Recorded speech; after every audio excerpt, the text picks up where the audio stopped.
voici de quoi est morte la reine d'Angleterre. Pour plus d'informations après le générique. Avant de commencer, n'oubliez pas de vous abonner et d'activer la cloche de notification car cela va vous permettre de ne plus manquer à nos prochaines vidéos. C'est parti!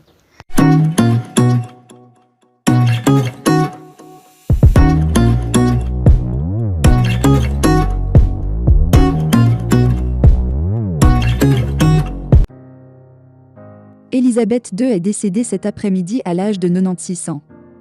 La souveraine détenait le record de longévité sur le trône britannique et est aimée et admirée à travers le monde entier. L'inquiétude a étreint ce jeudi le Royaume-Uni, les médecins de la reine se disant préoccupés par son état de santé, alors que sa famille s'est rapidement rassemblée au château de Balmoral en Écosse, où elle se trouve. Celle qui était montée sur le trône à la suite de son père, George VI, le 6 février 1952, à l'âge de 25 ans, avait déjà été hospitalisée courant octobre 2021 avant d'être mise au repos pendant quelques semaines.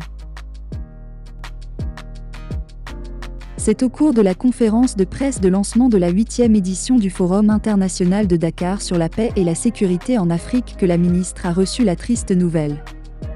Aussitôt, la chef de la diplomatie sénégalaise a invité son auditoire à observer une minute de silence en hommage à cet illustre personnage du Royaume-Uni. Par la suite, Maître Aissata Tall Sall, au nom du chef de l'État, présentait ses condoléances à la Grande-Bretagne. Elle a été une reine, nous pouvons le dire, exceptionnelle.